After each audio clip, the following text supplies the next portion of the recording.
Amerika Serikat dan Iran telah menyepakati gencatan senjata selama 2 pekan sejak Rabu pagi kemarin.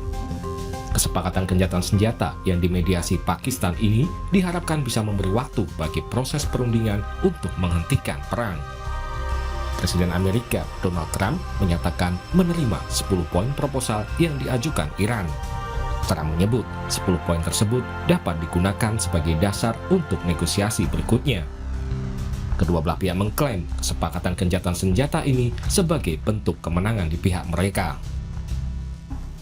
Di satu sisi mereka bilang mau gencatan senjata, tapi di sisi yang lain sebenarnya kedua belah pihak sama-sama mengklaim sudah mencapai kemenangan. Kenapa saya bilang tadi poinnya bahwa Iran itu di sini sebenarnya dalam posisi yang lebih kuat? Karena ya kalau kita cek pertama, sebelum perang Iran itu di posisi yang dihakimi harus ini dan itu gitu kan ya, harus lebih patuh dan menuruti maunya Amerika Serikat. Pada saat itu Iran tidak menguasai Selat Hormuz. Kenyataannya sekarang Iran sudah menguasai Selat Hormuz. Bahkan ketentuan yang diminta oleh Iran adalah legalisasi atau legitimasi penuh bahwa memang Iran berhak dan itu dijamin haknya dia untuk mengatur semua kapal yang lewat di Selat Hormuz, bahkan melibatkan peranan militer dari Iran di sana. Kemudian yang kedua, program nuklir. Kenyataannya tidak ditemukan program nuklir yang bisa dibilang ya inilah programnya, tetapi kenyataannya Iran berkeras untuk tetap lanjut dengan pengayaan uraniumnya, gitu. Jadi dan bahkan poin yang ketiga, pada saat kejadian ini Rusia dan China itu posisinya sebenarnya relatif lebih lemah daripada Amerika Serikat. Hari ini mereka berada di atas. Jadi sebenarnya kalau kita mau klaim siapa yang lebih kuat hari ini dibandingkan sebelum perang, yang jelas bukan Amerika Serikat.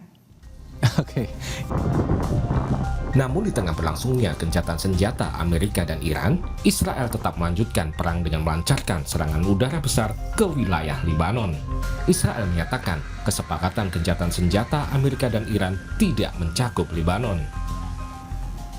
Dalam perspektif hukum internasional, gencatan senjata itu adalah pausing the button, jadi hanya berhenti secara faktual sementara tanpa ada satu long-lasting peace agreement. Artinya apa? Para pihak hanya menahan diri terkait dengan penggunaan kekerasan senjata untuk menundukkan salah satu pihak.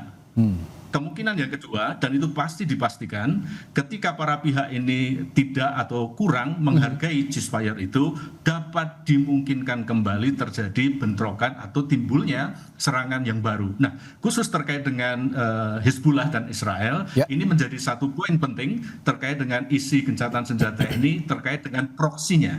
Artinya ini tidak mengikat terhadap proksi kedua belah pihak ya, Prof ya?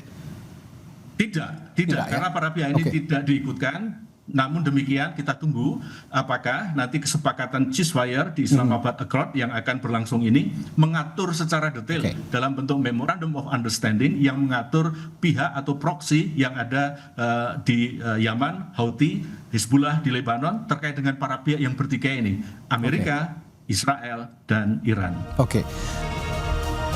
Israel tetap melanjutkan serangan ke Lebanon meski Amerika dan Iran telah menyepakati gencatan senjata. Hal ini menunjukkan adanya perbedaan target atau tujuan Amerika dan Israel dalam perang melawan Iran.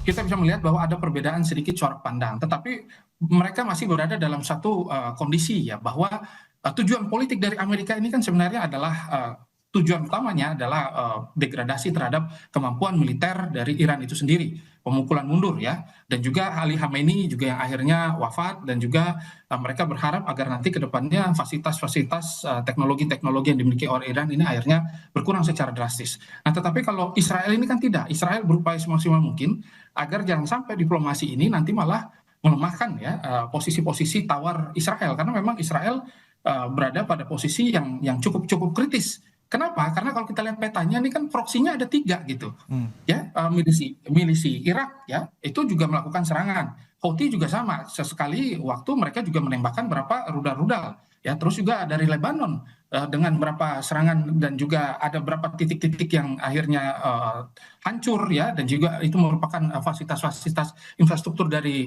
masyarakat sipil ini yang akhirnya membuat Israel ketika memegang terlalu banyak battlefront, mereka terpaksa harus mengambil satu sikap bahwa Lebanon tidak termasuk, dan posisi serta seluruh serangan yang mereka lakukan dianggap ini menjadi satu poin penting untuk nanti melakukan pendudukan secara total ya.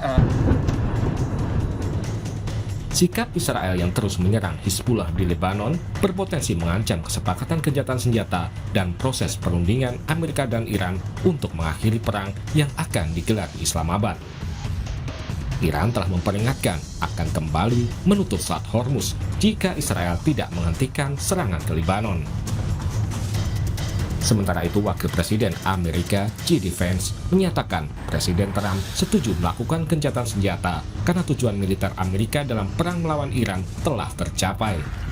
Menurut Vance, Trump juga meminta Iran segera membuka Selat Hormuz. Let me just say a few things. First of all, what the president set out to do was decimate the Iranian military, decimate their ability to wage conventional war. And that military objective, as the president said yesterday, as I said yesterday, has been achieved. And because of that, what the president did is he basically issued an ultimatum to the Iranians. He said, open up the straits, stop trying to hold the world's economy hostage, and we'll engage in a ceasefire. And that's exactly the agreement that we came to last night. The Iranians have agreed to open up the straits. The United States has agreed to stop attacking. And that, and not just the United States, but also our allies, have agreed to stop attacking. And that is the basis.